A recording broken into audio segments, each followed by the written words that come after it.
your heart will break in two. Remember, someone is praying for you.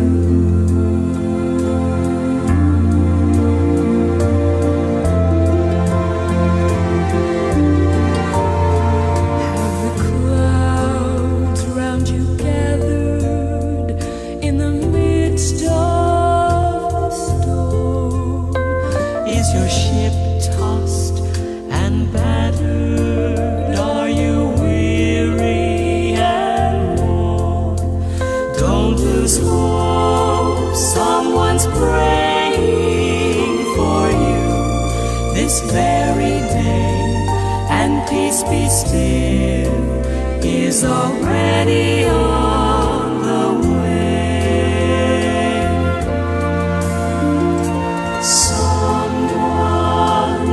Praying for you.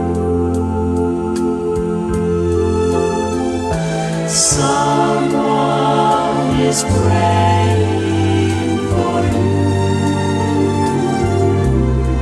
So when it seems you're all alone and your heart will break in two, remember someone is praying for you.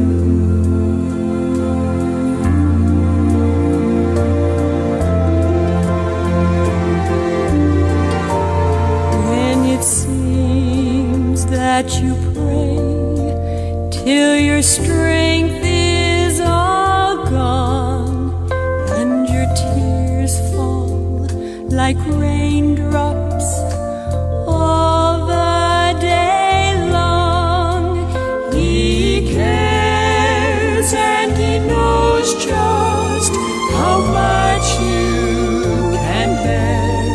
He'll speak your name to someone in prayer. Someone is praying for you. Someone is praying for you. So when it seems you're all alone and your heart will break in two, remember someone is praying for you. Remember someone is praying for you.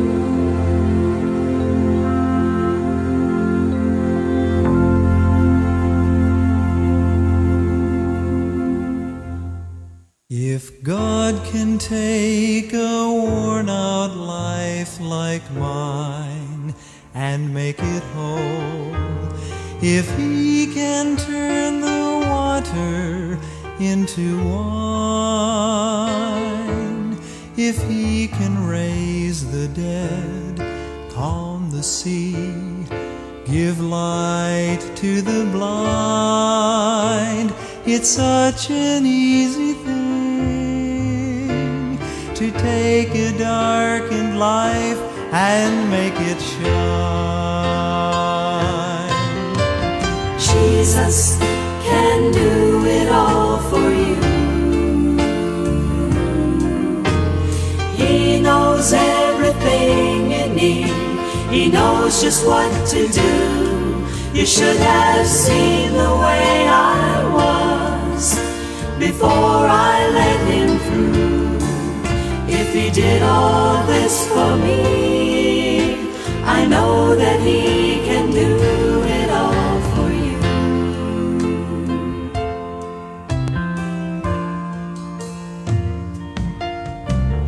Life was just a game for me to play, on and on, a puzzle with 1,000 pieces gone. And every time I thought the picture fit, I found out I was wrong. my life was incomplete, 'cause Jesus had the pieces all along. Jesus, Jesus can do it all for you. He can do it all for you. He knows everything you need. He knows just what to do. Yes, he should have seen the way I was before I let him through. If he did all this for me, I know that he can do it all for you. Jesus, he can do it all for you. He can do it all for you. He knows everything you need. He knows just what to do. Yes, he should have seen the way I was before I let him through.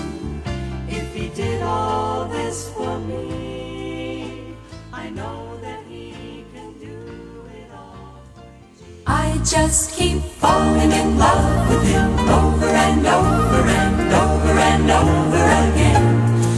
I keep falling in love with him over and over and over and over again. He gets sweeter and sweeter as the days go by. Oh, what a love between my Lord and I. I keep falling in love with him over and over and over and over again. When I first fell in love with Jesus, I gave him all my heart, and I thought I couldn't love him more than I did right at the start. But now I look back over the mountains and the valleys where I've been, and it makes me know I love him so much more than I did then. I just keep falling in love with him over and over and over and over again. I keep falling in love with him over and over and over and over again. He gets sweeter and sweeter as the days go by. Oh, what a love between my Lord and I. I keep falling in love with him over and over and over and over again. He keeps loving and forgiving me over and over and over and over again. He keeps loving and forgiving me over and over and over and over again. He gets sweeter and sweeter as the days go by. Oh, what a love between my Lord and I. I keep falling in love with him over and over and over and over again. I keep falling in love with him over and over and over and over again. I keep falling in love with him over and over and over and over.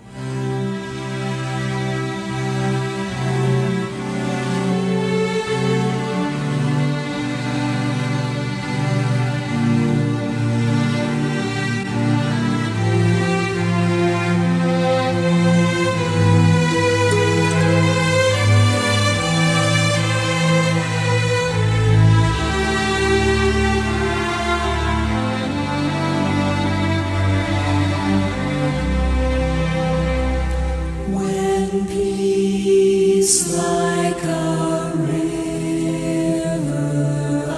attendeth my way, when sorrows like sea billows roll,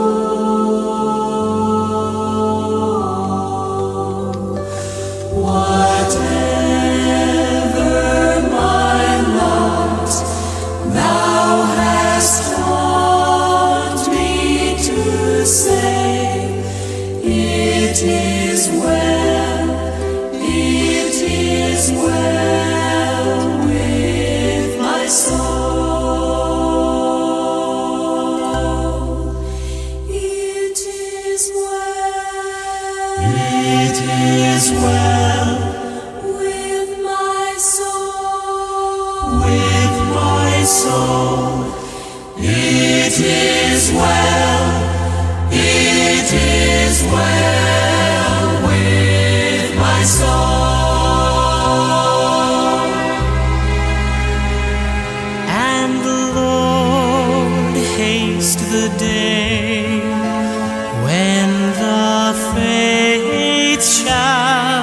sight. The clouds be rolled back as a scroll.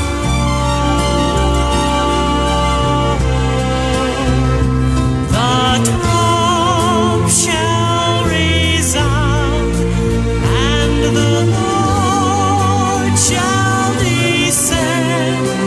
Even so, it is well with my soul. It is well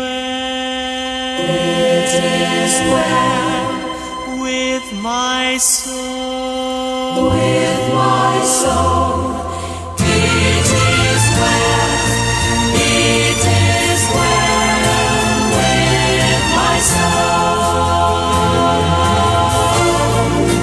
It is well, it is well with my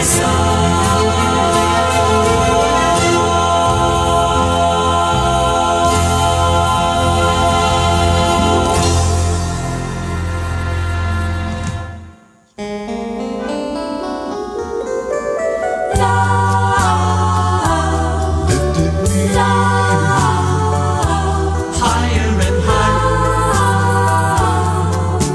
love lifted me. I was sinking deep in sin, far from the peaceful shore, very deeply staying within, sinking to rise no more. But the master of the sea heard my despairing cry. From the waters lifted me, now safe am I. Love lifted me, Lifted me, love lifted me, when nothing else could help. Love lifted me, love lifted me, love lifted me. higher and higher, When nothing else could help. Love lifted me.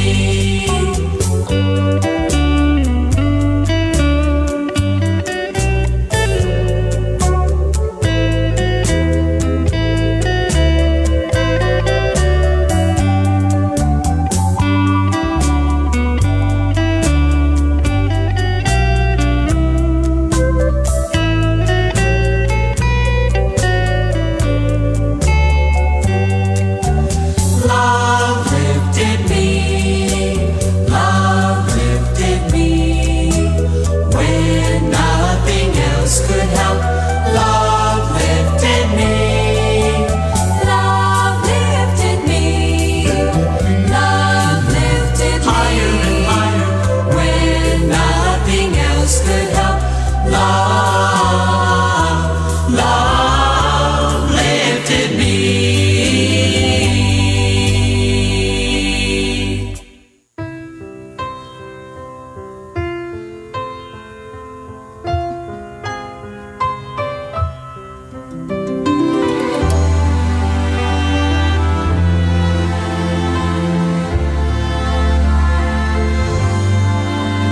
For whatever it takes for my will to break, that's what I'll be willing to do.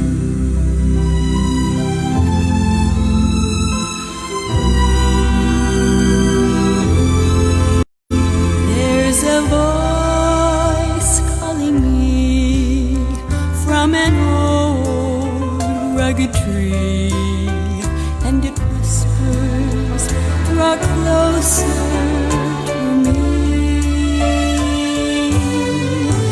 Leave your world far behind.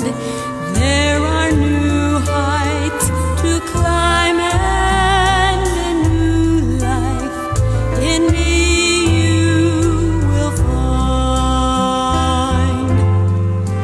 For whatever it takes to draw closer to you, Lord, that's what I'll be willing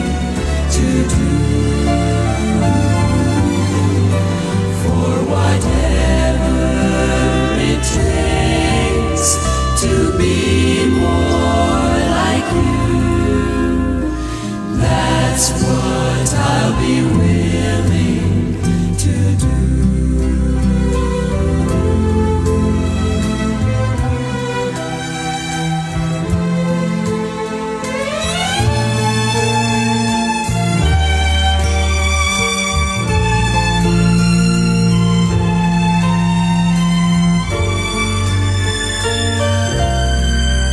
Take the dearest things to me, if that's how it must be, to draw me closer to you.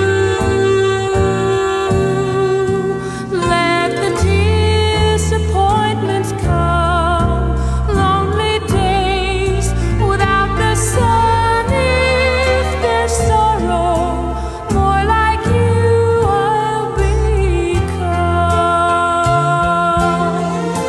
I'll trade sunshine for rain, comfort for pain. That's what I'll be willing to do. For whatever it takes for my will to break, that's what I'll be willing to do.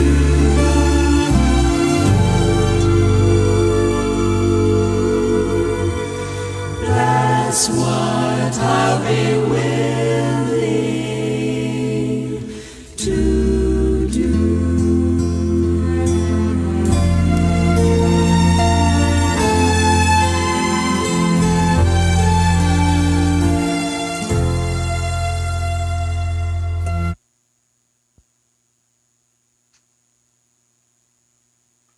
Night I lay a-sleeping, there came a dream so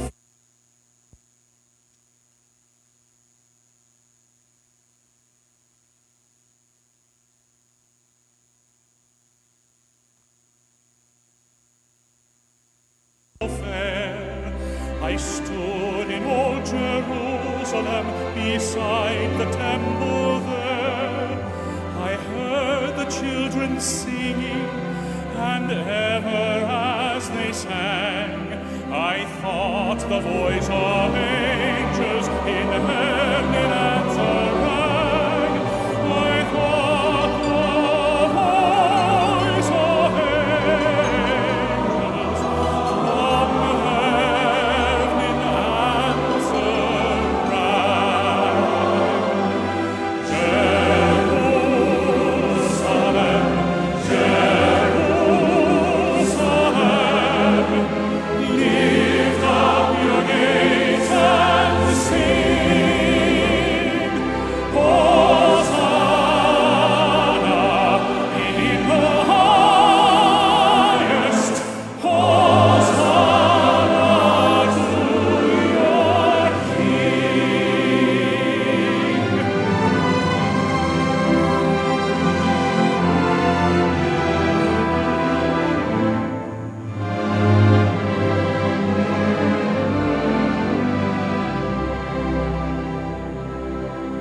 And then I thought my dream was changed, the streets no longer rang.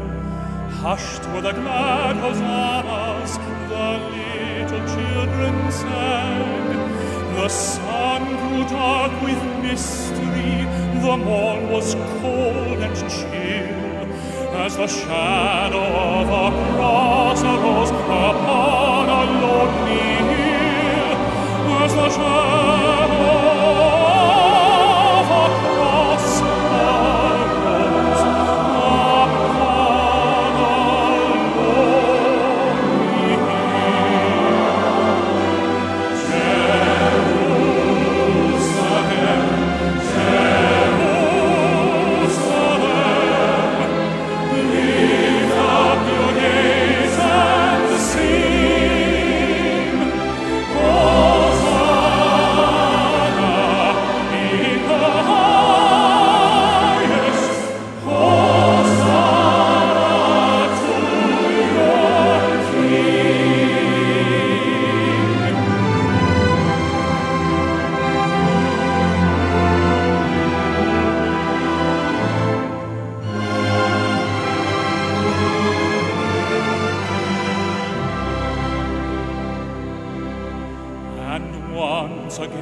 The scene was changed, new earth there seemed to be.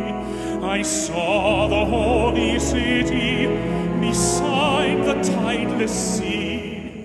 The light of God was on its streets, the gates were open wide, and all who would might enter, and no one was denied. No need of moon or stars by night, or sun to shine by day. It was the new Jerusalem that would not pass away. It was the new Jerusalem that would not pass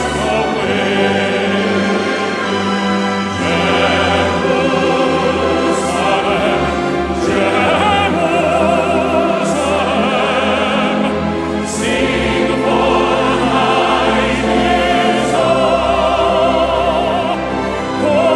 Hosanna in the highest,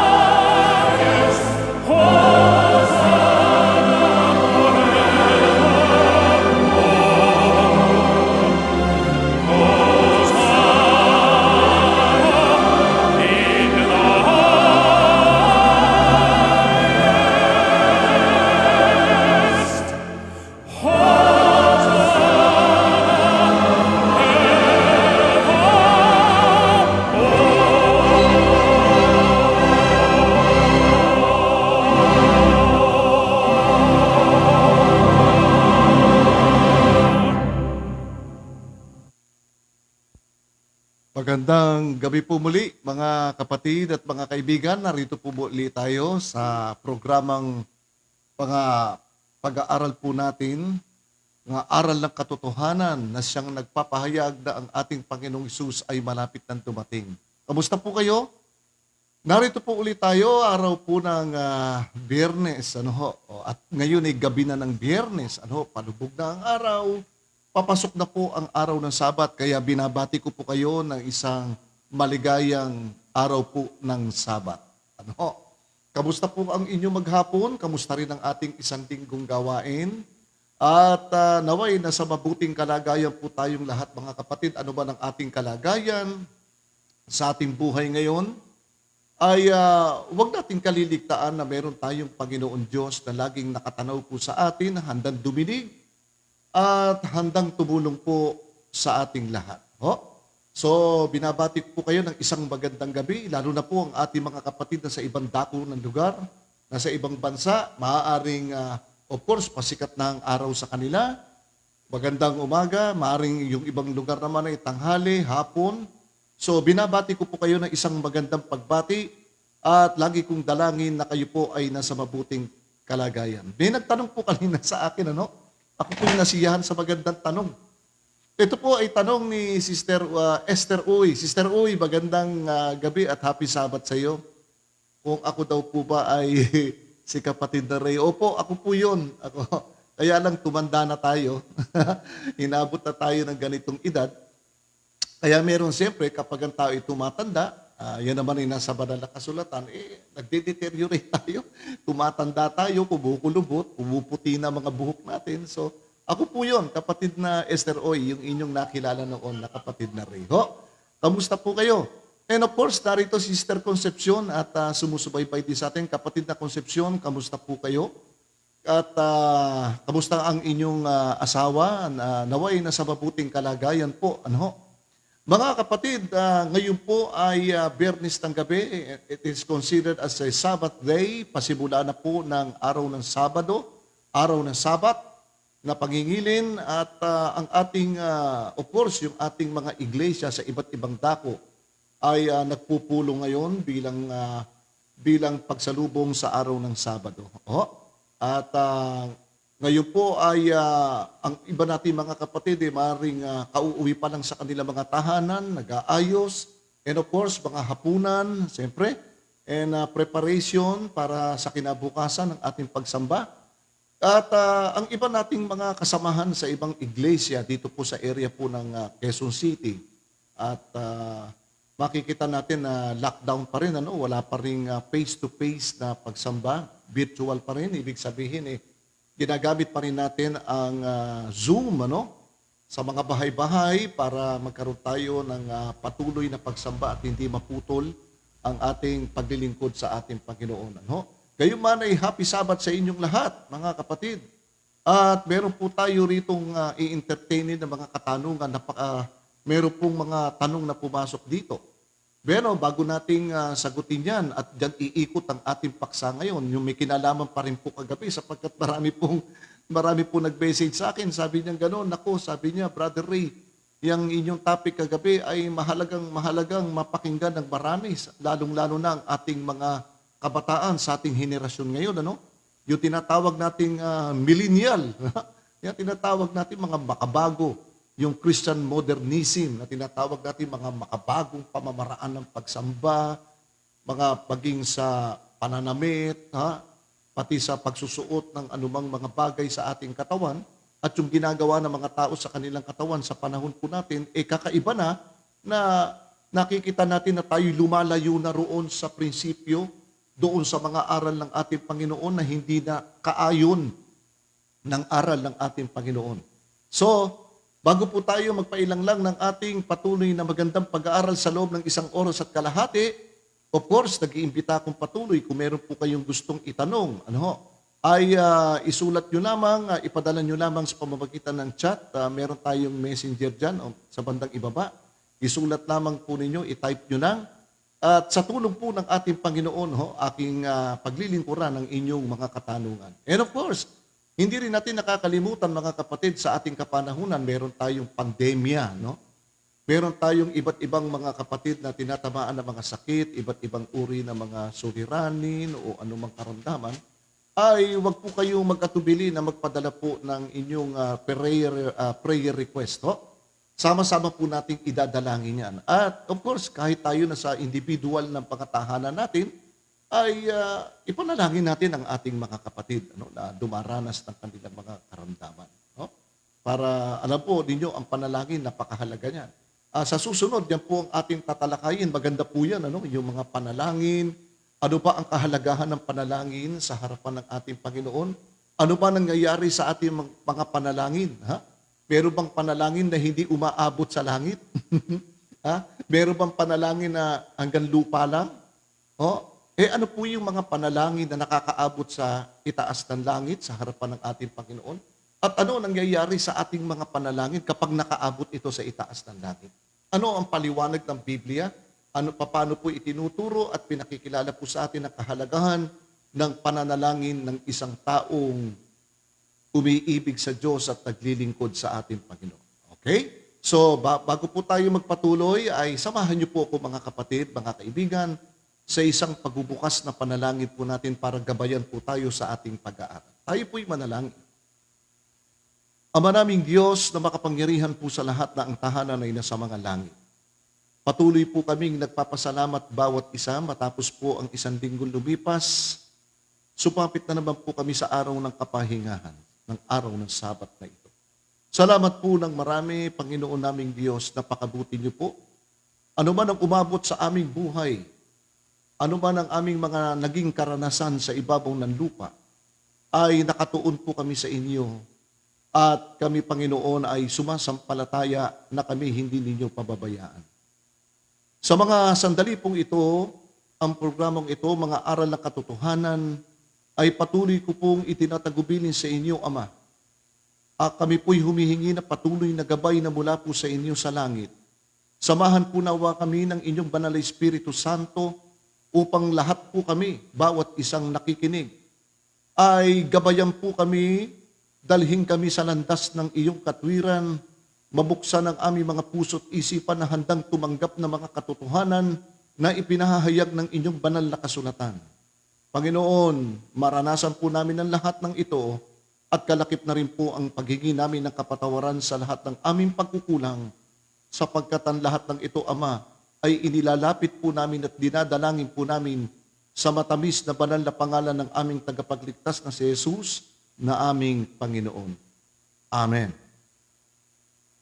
Alright, magandang gabi uli at ang ating pong talakayan ngayon ay may kinalaman pa rin po kahapon sapagkat napakaganda po ang mga tanong na pumasok dito na napakahalaga po, hindi po natin basta-basta ito maiiwanan sapagkat ang sabi nga ng iba na nag-message sa akin, tama-tama daw po yung ating tinalakay kagabi sapagkat ito'y napapanahon. Tama na rin naman.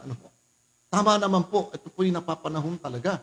Sapagkat lalong-lalo na po yung ating mga kabataan ngayon na nahuhumaling kung saan-saan sa mga gadget, sa mga modernong pamumuhay ngayon, na mayroong mga pamamaraan na sa pamumuhay po nating mga modernong pamamaraan para tayo nahihiwalay doon sa prinsipyo ng ating Panginoon.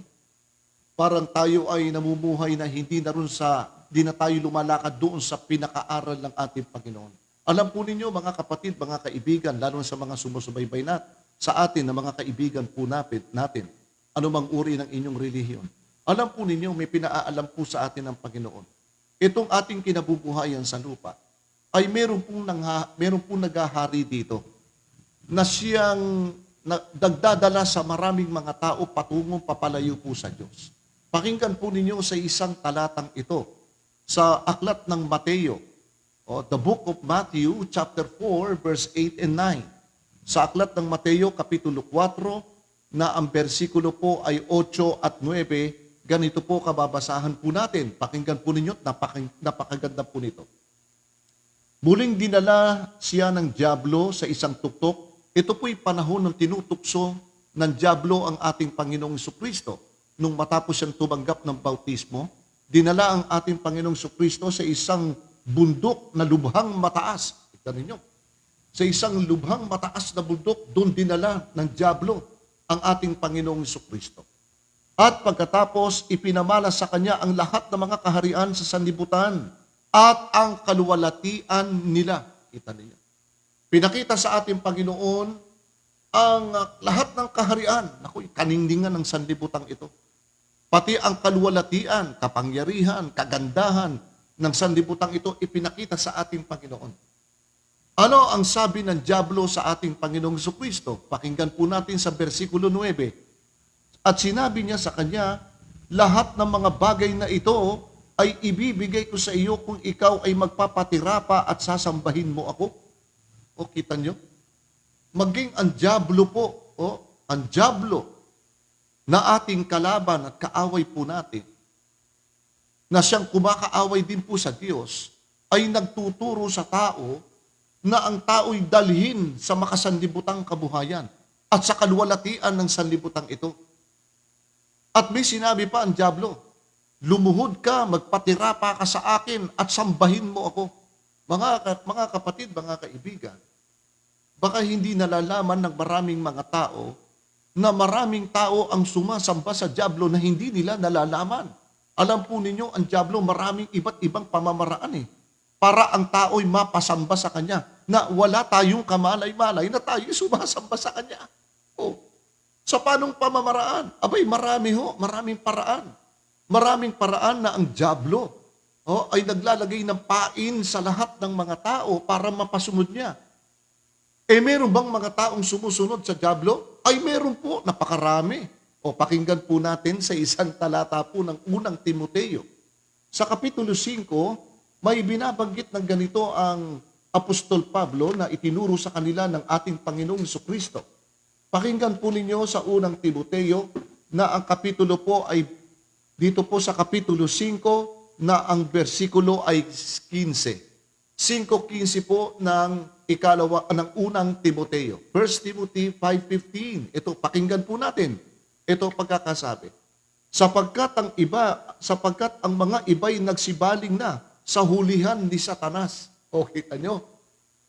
Nakikita po natin sa banal na kasultan at ito ay realidad. Totoo po ito. Na ang sabi ng dyablo kanina sa ating Panginoong Kristo, sumamba ka sa akin, magpatira pa ka. Lahat ng kaluwalhatian dito sa mundong ito Naibigay na sa akin ito eh. Ibig sabihin, nandito na ako, naghahari ako dito sa lupa. Oh, may kapangyarihan din ng dyablo na magbigay ng kayamanan sa tao. Kung susunod ka sa kanyang mga hakbang, ay meron bang mga taong sumunod? Yes. Ang sabi sa unang Timoteo 5:15, at ang mga iba ay nagsibaling na. Ibig sabihin nag-turn around na, bumaling na, lumiko na. Saan lumiko? Saan papunta? Sa hulihan ni Satanas. Ibig sabihin marami ng taong sumunod sa likod ni Satanas. Kita ninyo? Marami na. Kaya nga marami mga tao ang umibig sa sanlibutan at marami rin yumaman. Bakit? Umibig sila sa salapi may sinasabi rito ang ating Panginoon na yung pag-ibig sa salapi ay isa sa patibong ng dyablo sa mga tao. Pakinggan po natin, kapag ang tao ay umibig sa salapi, lahat ng patibong ng dyablo, lahat ng paraan ng kasamaan, yumamang ka lang, magkapera ka lamang sa lupang ito, ay susundin mo. Bakit? Andun yung puso mo Kung saan, sabi nga ng Panginoon kung saan naroroon ang iyong puso, ay duroon ka. Kung ang puso mo'y naroroon sa pagyaman. Aba, mahirap po yan. Pakinggan po natin sa aklat din ng unang Timoteo sa Kapitulo 6, na ang bersikulo ay 17, patuloy po tayo hanggang 20. Ang mayayamang sa sanlibutan ito, di may mayaman na. Totoo naman may mayaman na Ika nga, may sinasabi tayo, ay ako'y pinanganak akong mayaman. Ay, yung taong yun, pinanganak talaga yun, mayaman. Ano ang tagubilin ng ating Panginoon sa mga taong mayayaman? Ang wika ng ating Panginoon, ang mayayaman sa sanlibutan ito ay pagbilinan mo na huwag magmataasap ng pag-iisip. Meron kasing mga taong yumaman ay nagiging ma-pride na sila, mapagmataas na sila sa kanilang sarili, parang untouchable. Para wala silang kamatayan pag may marami na silang pera. Ay marami ho niyan.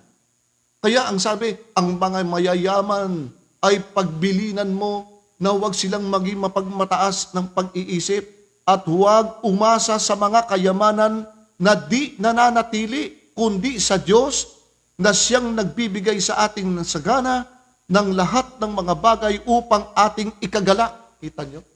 Yung pagyaman pala ng tao, merong mga taong yumaman, dapat natin alalahanin na yung kayamanan mo galing din sa Diyos yan. Kaya ang sabi, huwag kayong magmataas, kundi huwag niyong ilagak. Ibig sabihin, huwag niyong ilagay ang pagkakatiwala ang inyong sarili sa kayamanan niyo. Bakit? Ang kayamanan, di naman tumatagal yan kung tumagal man yung kayamanan, kung namatay ka, madadala mo ba sa libingan? Sabi nga ng lola kong nabubuhay huwag kayong maging mayaman, huwag kayong maging mayabang porket papera kayo. Bakit? Yung bang pera nyo, madadala nyo ba sa langit? Ay, hindi. Pag kayo ba namatay, pag kayo inilibing, dala-dala nyo ba yung pera? Hindi.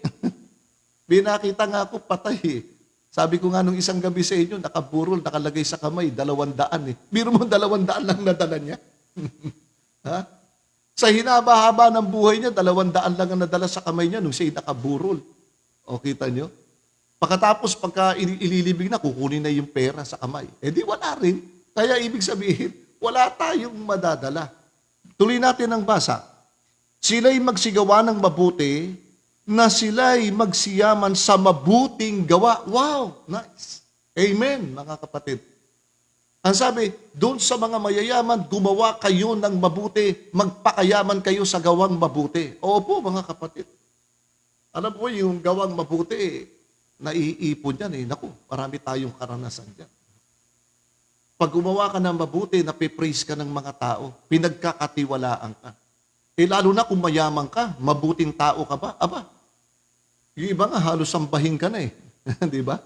Kaya, anong sabi ng Panginoon? Yumaman tayo sa mga magagawang mabuti. Napakaganda ng aral ng ating Panginoon Diyos. Ano pa sabi?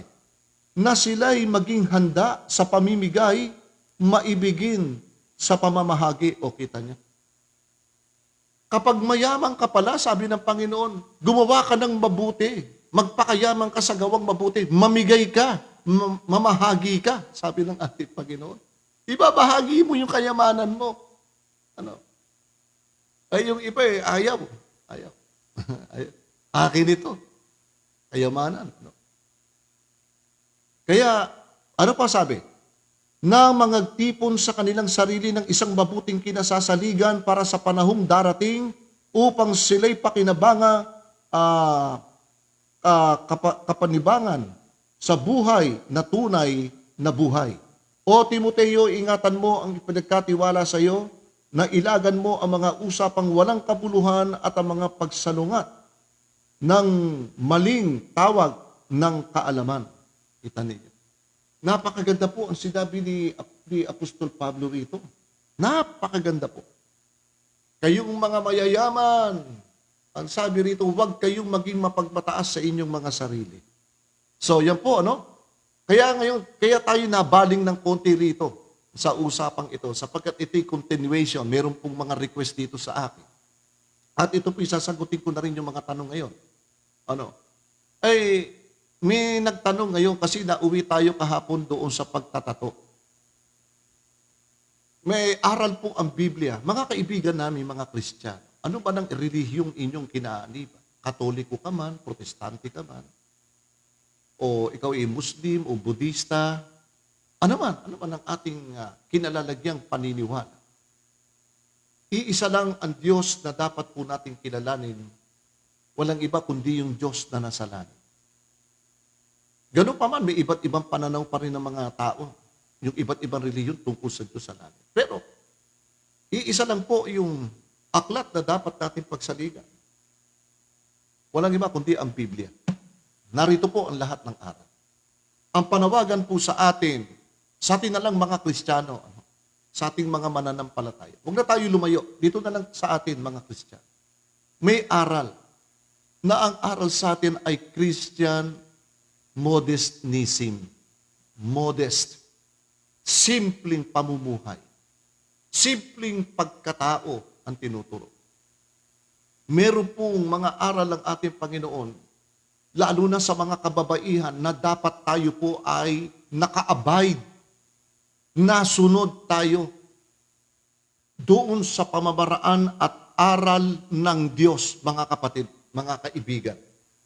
Ang isang tunay na Kristiyano ay sumasakay sa aral ng ating Panginoon Diyos na nakasulat po sa Biblia. Babalikan natin, no? Balikan natin ng konti. Sapagkat ito'y may nagtatanong Ano sabi sa mga kababaihan? Sa unang Timoteo, sa kapitulo 5, versikulo 9 hanggang 10. Ang sabi sa kababaihan, huwag, dito po, sa kapitulo 2 pala, kapitulo 2, versikulo 9 at 10. Gayon din naman na ang mga babae, number 1 is mga babae, sinasabihan. May aral ang Biblia tungkol sa mga babae, kayo po mga nakikinig na mga kaibigan namin, ano man ang inyong relihiyon. Ang aral ng ating Panginoon, kayong mga babae ay magsibihis ng mahinhing damit. Gaya ng sinabi ko kagabi, bakit may bastos pang damit? Meron po. Ano yung mga bastos na damit? Yung tinatawag nating inimbento ni Mary Quant noong year 60s doon sa Europa, na isang fashion model na nagpasikat do sa miniskirt. Hindi lamang miniskirt, mga kaibigan, mga kapatid.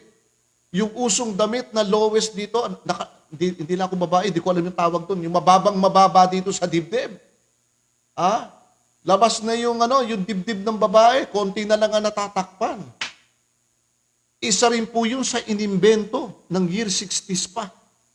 Kasama yan sa inimbento ni Mary Quant, ng inventor ng miniskirt. Ano sabi ni Mary Quant dito sa aklat na hawak ko? Ako, nadali yung aking camera. Ayan. Ano sabi sa aklat dito?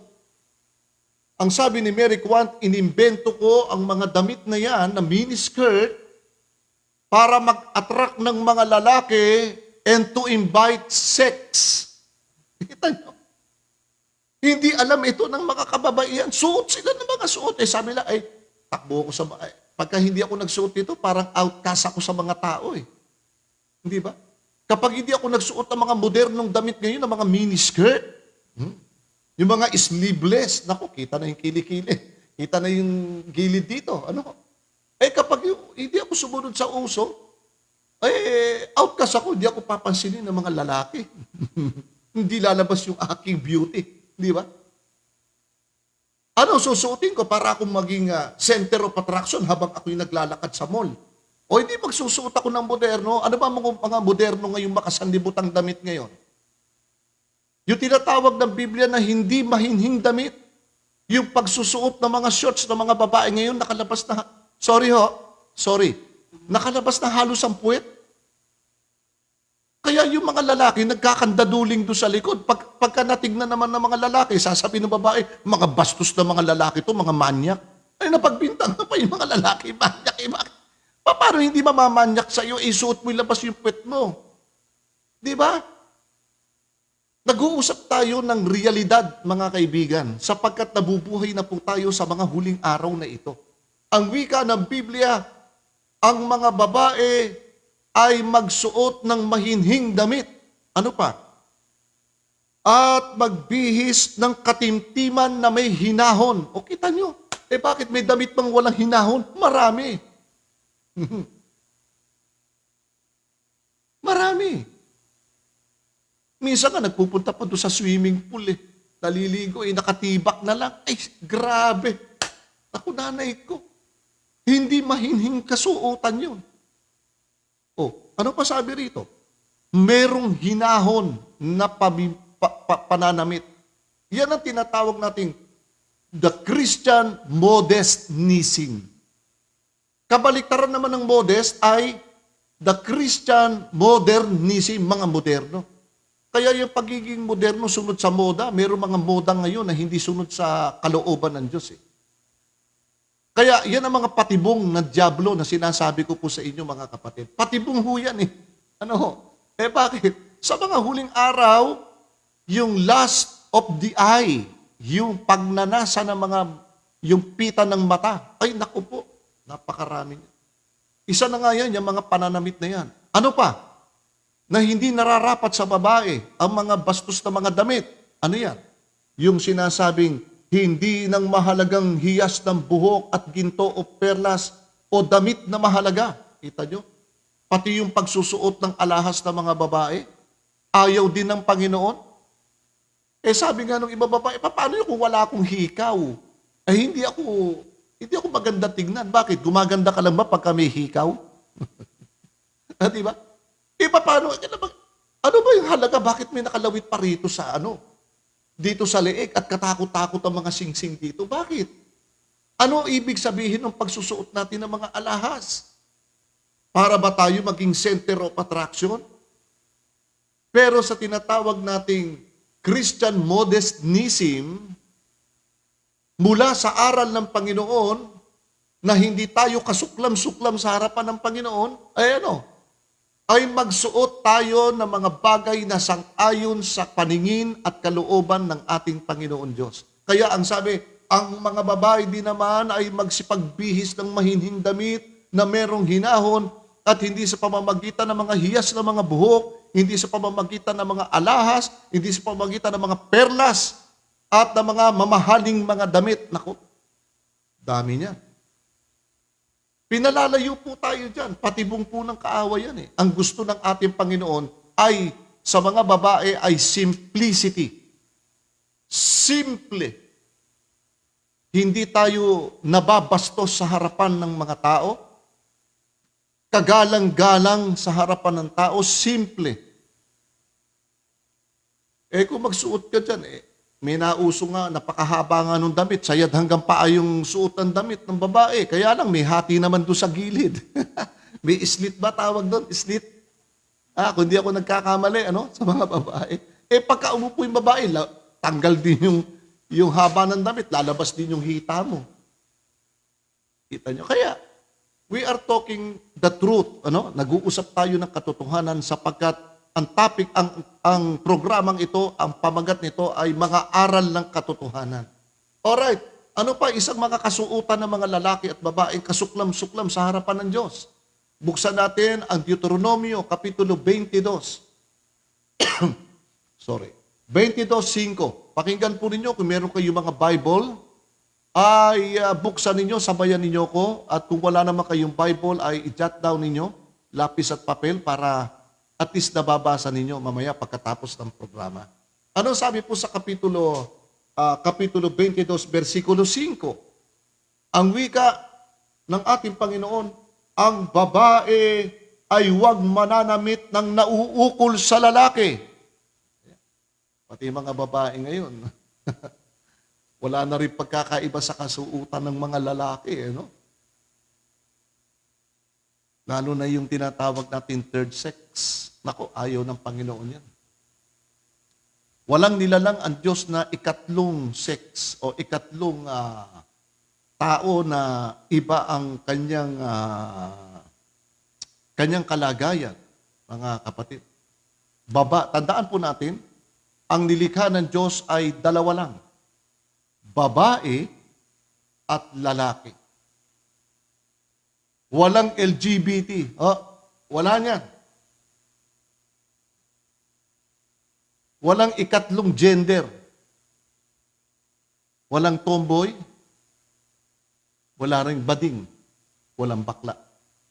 Dalawa lang, babae at lalaki.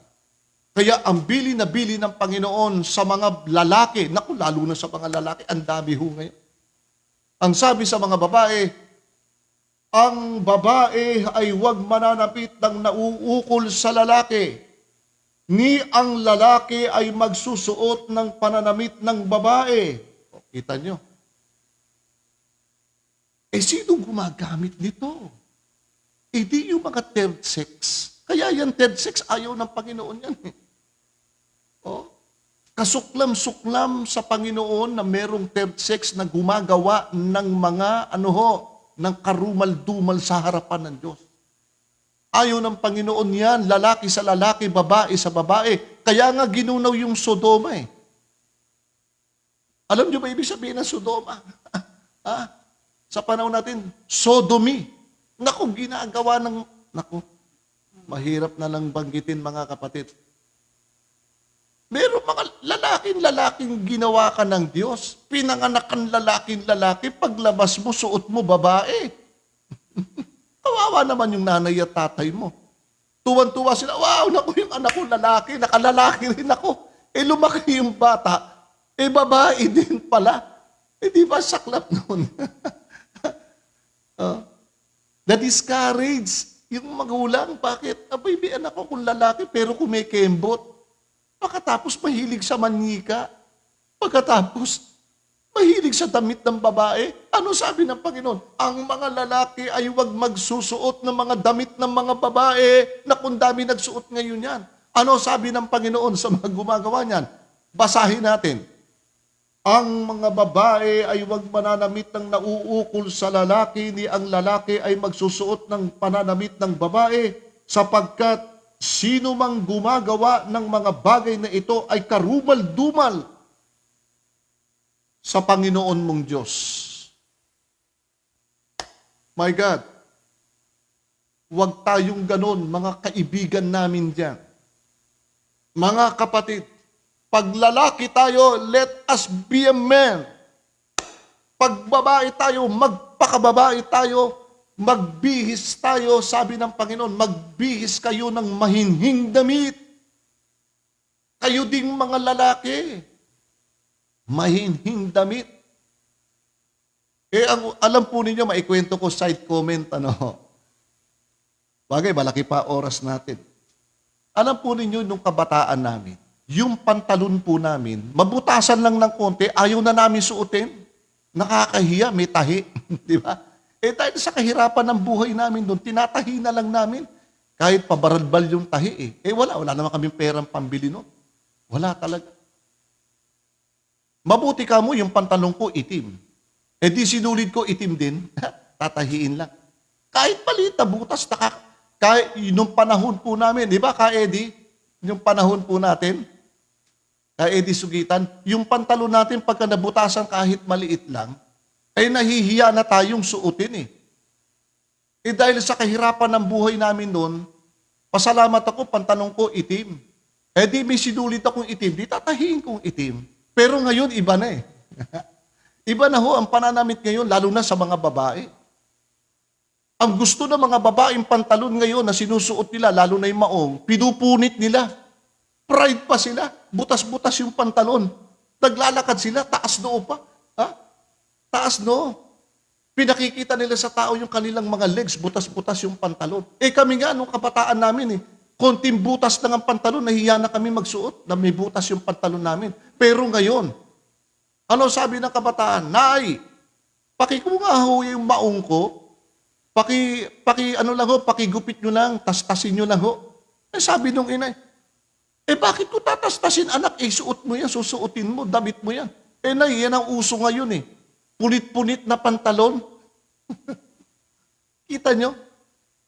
Kaya anong sabi? Kayong mga babae ay magsuot kayo ng mahinhing damit na merong hinahon. Kita nyo? Mga kapatid, mga kaibigan, sa pag-aaral po natin ito, ang wika ng Panginoon sa 12:2. Ulitin natin, Roma 12:2. Ang wika ng ating Panginoon. Do not conform in this world. Sa Tagalog, huwag kayong makiayon sa sanlibutang ito. Kaya ang sabi ng Biblia, doon sa unang 1, sa 5 nga ang nakikiisa sa sanlibutang ito ay nagiging kaaway ng Diyos. Bakit?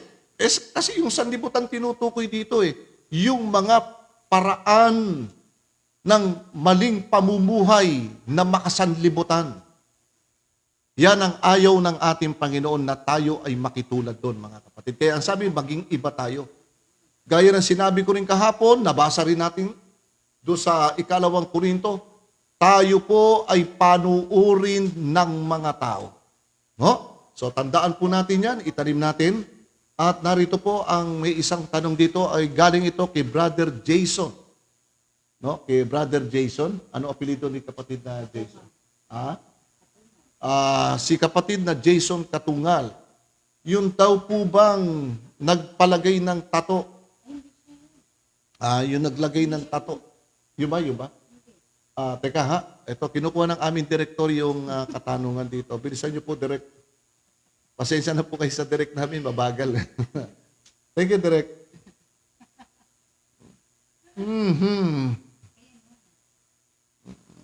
Ito. Galing pala ito kay Brother Mark Anthony Boyser Luna. Magandang gabi sa iyo, kapatid na Mark. Ang sabi niya ay, thank you, Brother Ray, sa mga katotohanang senior niyo po sa gabing ito. Ang tanong ko lang po, paano po yung mga tao na maraming mga tato sa katawan? Sila po ba ay walang kaligtasan? Ang sagot po natin dito, maganda itong tanong, May nakausap akong kapatid natin dito sa parting Europa, dito raw sa Europe, parting France, sa Pransya. Marami raw doon tayong mga kasamahan, mga kapatid, na ang daming tato, lalaki, babae. Sabi nila, first time nila ron, mga Filipino community, bakit maraming tato? Yung pala, itong mga taong, mga Italiano, mga Pranses, na taga-ron, ay naging member ng Seventh-day Adventist. Naging member ng Seventh-day Adventist. Pero marami silang mga tato. Yun pala, bago sila maging member ng Seventh-day Adventist, nagpatato na pala sila. Hindi pa sila member ng Seventh-day Adventist. Ibig sabihin, hindi pa nila alam yung aral. Hindi pa nila alam yung aral. Merong shout out. Nagpatato na sila. Kasi pa sila noon hindi pa sila Seventh-day Adventist. Nagpalagay sila. Kasi yun ang kanilang paniniwala noon Akala nila okay lang Akala nila okay sa kanila. Center of attraction sila. Hindi nila alam yung aral So, nung namubuhay sila nung panahon na yon, hindi nila alam yung mga aral na yon, nagpalagay sila ng tato, kaya may tawag doon nung panahon na yon. Nung panahon na nabubuhay po sila, Hindi nila alam na ayaw ng Panginoon yung paglalagay ng tato, nabubuhay sila doon sa maling paniniwala. Pakinggan po natin ang isang talata sa Kapitulo 22 ng Aklat ng Mateo sa versikulo 29, ay binabanggit ng ganito ang ating Panginoong Hesukristo doon sa mga taong nabuhay ng mali nung una.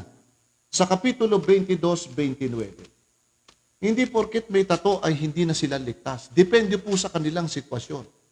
Kung bago nila makilala ang ating Panginoong Hesukristo at bago nila makilala yung tunay na aral ni Kristo, ay nakapagpalagay na sila ng tato, ay kung magsisisi sila ron sa nagawa nilang yon, may pag-asa po silang maligtas.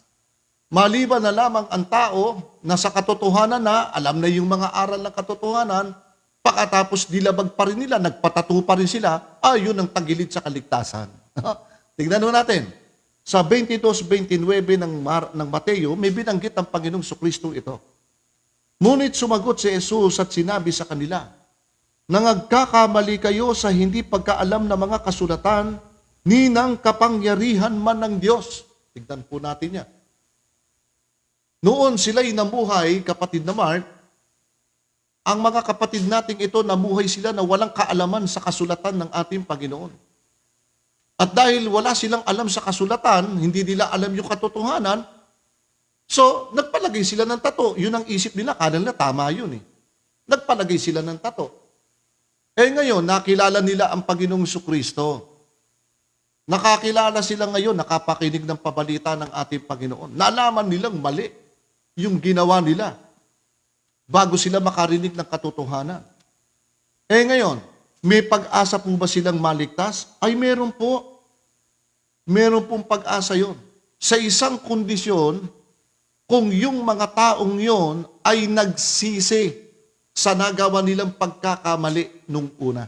Pakinggan po natin, kahit tad-tad ka pa ng tattoo rito sa katawan, yung iba nga ho, hanggang noo, buong katawan parang dyaryo eh.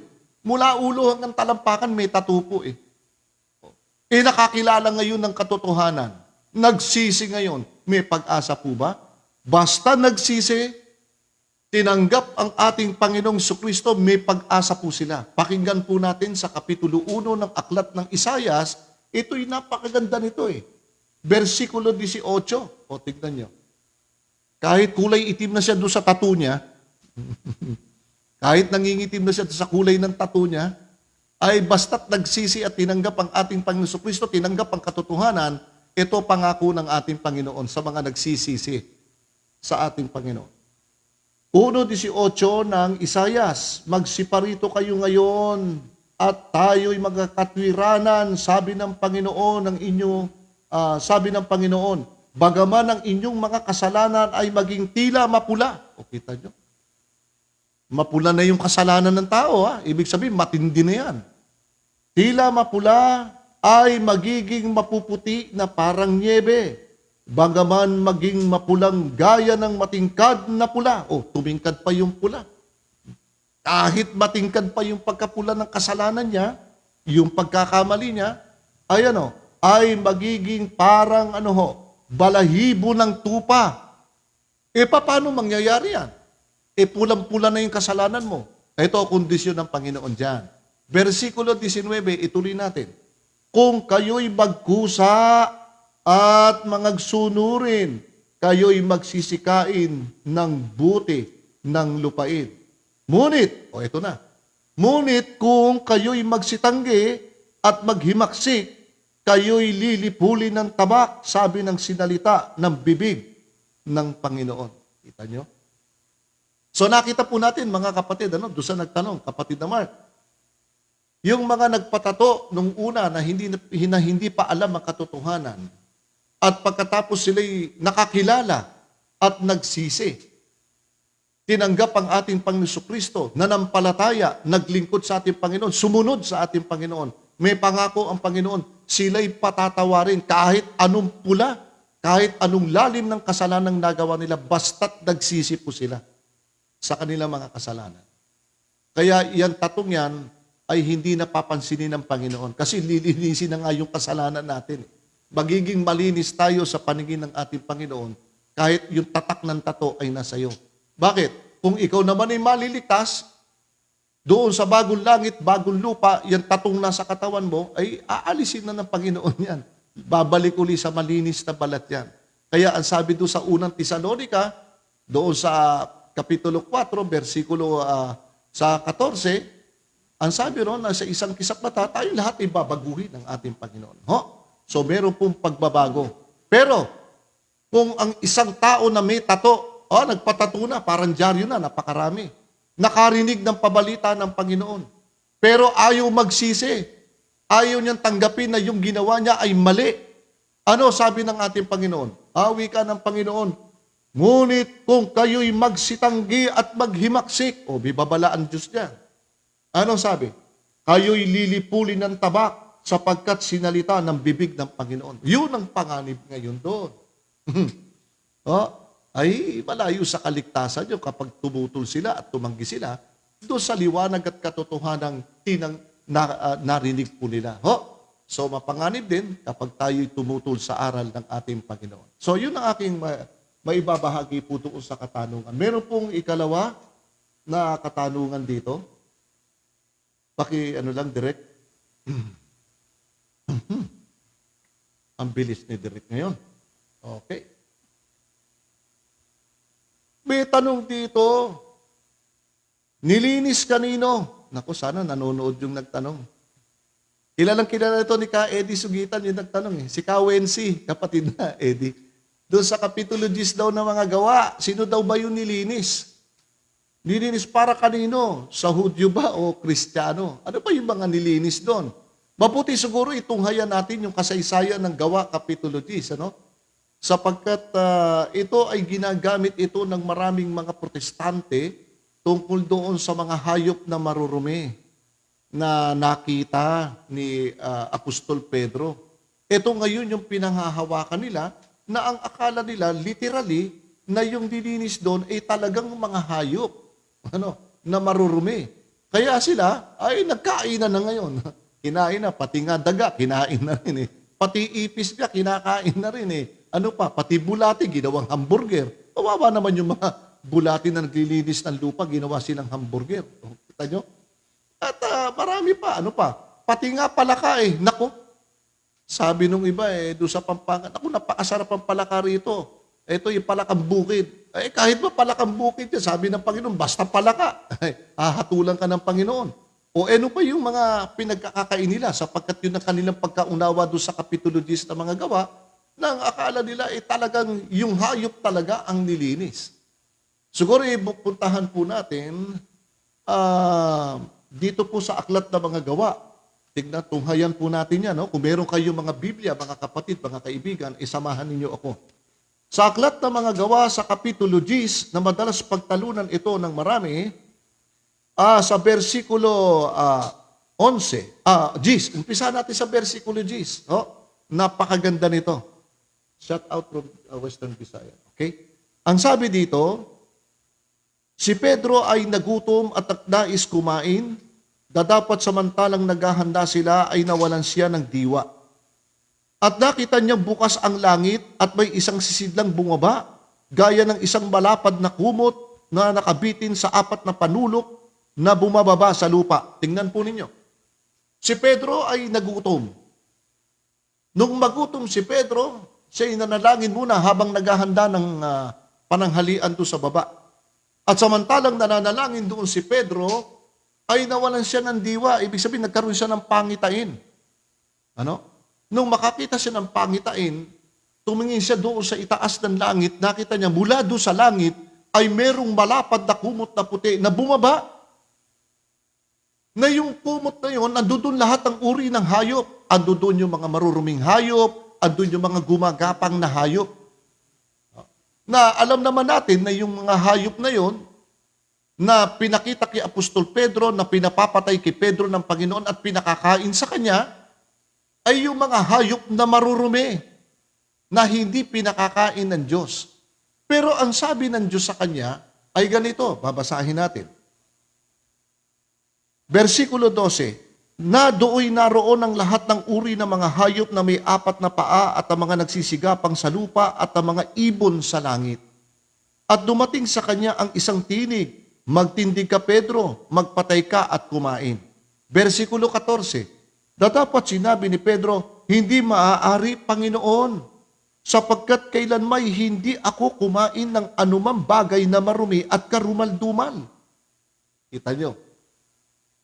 3 beses inulit ito ng Panginoon kay Pedro. 3 beses inutusan ng Panginoon si Pedro na kung pumatay ka at kumain ka, Pedro. Pero ito si Pedro, matigas po ulo. Bakit? Ayaw ni Pedro. Tumutol siya. 3 beses din tumutol si Pedro. Ito, sagot ni Pedro sa Panginoon ng 3 beses din. Sinabi ni Pedro, dapat sinabi ni Pedro, versikulo 14, hindi maaari, Panginoon, sapagkat kailanmay hindi ako kumain ng anumang na bagay na marumi at karumal-dumal. O kita niyo? Sabi ni Pedro, hindi ako kumakain yan. Simula pa, hindi ako kumakain yan, Panginoon. Hindi pwede. Ano sagot ng Panginoon? Versikulo 15, at muling dumating sa kanya ang tinig na sa ikalawa, ang nilinis ng Diyos ay huwag mong ipalagay na marumi. Kaya pumatay ka, Pedro, kumain ka. Sabi na naman ni Pedro, hindi nga ho maaari, Panginoon eh. Sumagot na naman yung Panginoon ikalawa. Ay, yung nilinis ko, Pedro, wag mong ipalagay na marumi o karumal-dumal. Kaya pumatay ka at kumain ka. Sumagot na naman si Pedro bilang ikatlo. Hindi nga po maaari, Panginoon, di ako kakain yan. Walang magawa ang Panginoon. Now, ang question ay ganito. Sino po ba ang dapat masunod sa utos? Yung Panginoon Diyos na nag-uutos sa kanya o si Pedro? Pero magtataka kayo, hindi nagkasala si Pedro sa pagtanggi niya sa utos ng Panginoon na pumatay at kumain. Hindi nagkasala. Eh bakit? Bakit ganun na nangyari? Ituloy natin ang basa. Ang dahilan, kaya hindi siya nagkasala sa pagtutol niya sa utos ng Panginoon, ay may mababasa tayo ng ganito. Ito dahilan, versikulo 17. Samantalang natitilihang totoo si Pedro sa kanyang sarili kung ano ang kahulugan ng pangitaing kanyang nakita. Narito ang mga taong sinugo ni Cornelio nang maipagtanong ang bahay ni Simon ay nagsitayo sa harapan ng pintuan. Ayun. Meron palang mensahe ang Diyos doon sa pangitaing ibinigay kay Pedro. Alam ni Pedro, hindi po literal yon.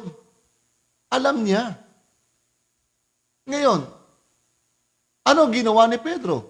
Bakit hindi siya kumain? At bakit hindi siya nagkasala ng 3 beses sa pagtutol niya sa utos ng Panginoon Diyos na siya'y inuutusan na pumatay at kumain? Bakit hindi nagkasala si Pedro? Sapagkat ang sabi ni Pedro, ako'y tunay na natitilihan.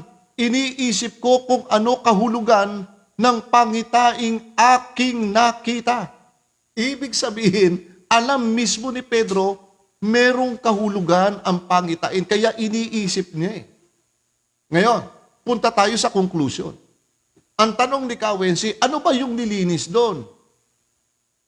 Ano ba nilinis doon? O di ba basahin natin ang conclusion?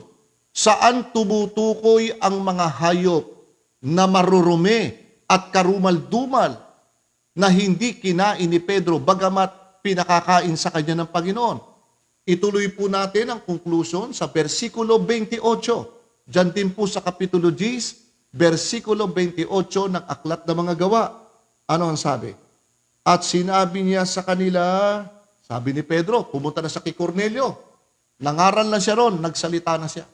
Ito sabi ngayon. At sinabi niya sa kanila, nalalaman ninyo na hindi matuwid sa isang taong Hudyo. Hudyo si Pedro, di po ba? Ang sabi ni Pedro, nalalaman ninyo, kayong mga hentil, o kayong mga Cornelio, hentil kayo eh. Italyano kayo, hindi kayo Hudyo. Nalalaman ninyo na ang mga Hudyo, ang mga taong Hudyo, ay hindi matuwid sa isang taong Hudyo na makisama at lumapit sa isang taga-ibang bansa. Kita niyo? Meron pong discrimination pala.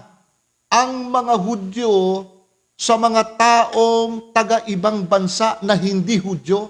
Ayaw nilang makisama ron.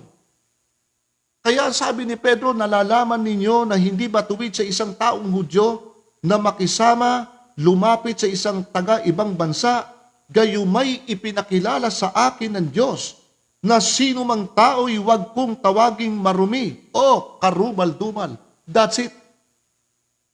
Yung palang mga hayop na marurumi at karumal-dumal, mga kapatid, mga kaibigan naming sumusubaybay, mga galing sa ibang relihiyon, ito palang kapitologies ng mga gawa ay tumutukoy pala ito sa mga taga-ibang bansa na hindi Hudyo, na sila'y kasamang nilinis ng ating Panginoon.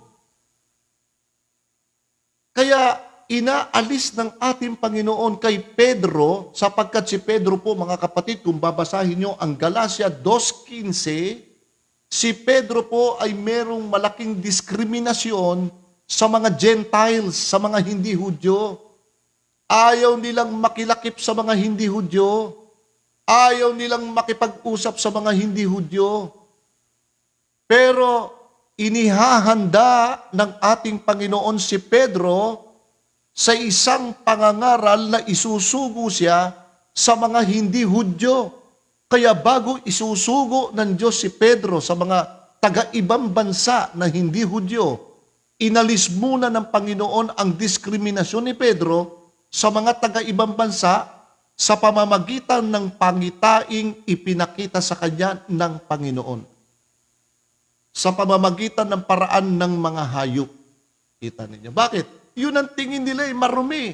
Naku, napakarami marami pong mga talata niyan, mga kapatid, na pwede kong ipakita po sa inyo na ang tingin talaga ng mga Hudyo sa mga hindi nila kapwa Hudyo ay maruruming hayop. Okay, babalikan po natin yan, sapagkat meron pa hong nakahandang isa pang tanong dito sa atin. Alright, meron pong dagdag, sandali lang direct. Meron pa hong isang dagdag dito Pinagpipilitan nung kausap ko, ay pwede na raw kumain kahit ano. Dahil pinakita na raw kay Pedro Pinakita na kay Pedro. Ito tanong ko sa kanya. Mga kapatid, ito tanong ko, mga kaibigan, makinig po kayo maigi. Ang tanong ko, saan nakalagay yung mga hayop na marurumi na wika ng Diyos na kanyang nilinis na at hindi na marumi? Saan nakalagay po yung mga hayop? Nasa lupa po ba yun? O nakalagay doon sa kumot? Ang sagot sa akin, di yung nakalagay sa kumot, ando doon yung mga hayop na marurumi na nilinis. Yun pala Aminado ka pala na yung nilinis, yung mga hayop na nakalagay sa kumot, hindi yung mga hayop na nakalagay sa lupa. Alright. Nasaan na ngayon yung mga hayop na nilinis ng Panginoon na nakalagay sa kumot? Nasaan? Inakyat na po sa langit. Yun ang kunin natin. Yung mga hayop na nasa kumot, na inakyat sa langit, yun ang abangang kunin natin at yun ang kainin natin kasi yun ang malinis Pero yung hayop na nandito sa lupa na naihiwan, hindi kasamang nilinis yun. Ang nilinis lamang ng Panginoon ng mga hayop na marumi, na dati karumal-dumal, yung hayop na nakapaloob sa loob ng kumot na puti na malapad. Ang problema ho natin, inakyat na ho sa langit Paano pa tayo makaakuha ron para makakain? Kung si Pedro nga hindi kumain pero kayo gusto-gusto nyo kainin. Hindi ba? So, ganun po ang itinuturo po ng ating banal na kasulatan. Hindi po talaga literal na mga hayop po yun, kundi ito'y sumisimbolo sa mga taong hindi mga Hudyo na taga-ibang lupa. Okay, iiwanan po natin pansamantala yan, pero kung meron kayong gustong idagdag doon, o meron kayo pong gustong itanong pa uli ron, padala nyo lamang po at sa tulong po ng ating Panginoon ay aking pong paglilingkuran. Meron pa akong isang tanong dito, direct.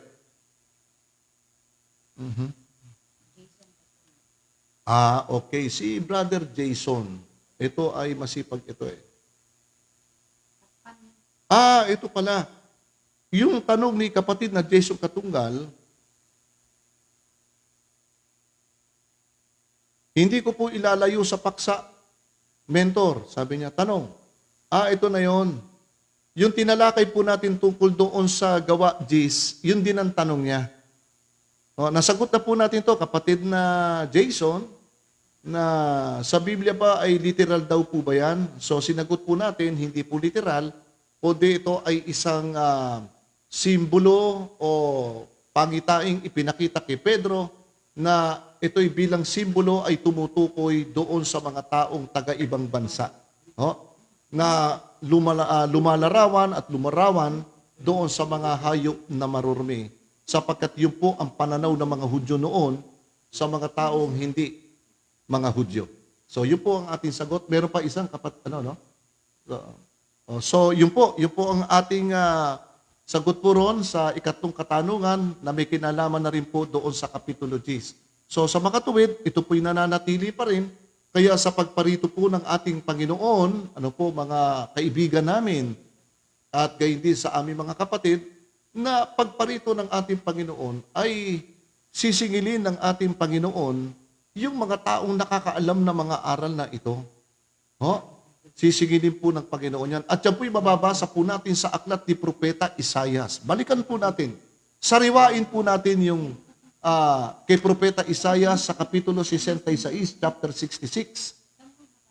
Chapter 66 ni Propeta Isaias, verse 15, itutuloy ko po ito hanggang verse 18. Sapagkat dito po ay meron pong katanungan at meron pong sinasabi po yung ating mga ibang kaibigan. Na ang sabi po rito ay ganito.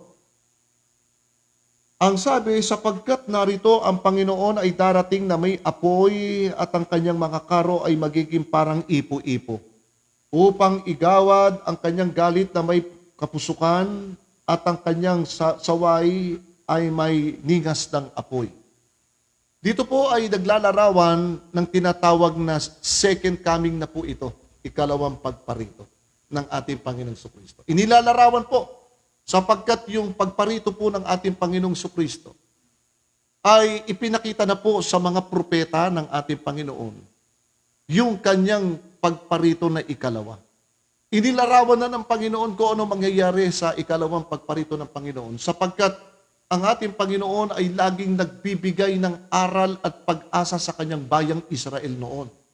Sapagkat itong aklat ni Propeta Isaias, nang ibinigay ito, nang magpakita ang Panginoon kay Propeta Isaias at ng mga aral na ito, ay panahong bihag sila ng Babylonia, ang bayang Israel. At sapagkat ang Israel ay nasa ilalim ng pagkabihag ng Babylonia noong panahong ito, ang Panginoon ay patuloy na nagbibigay ng mabuti at magandang pabalita na may pag-asa sa kabila ng pagiging alipin nila sa Babylonia.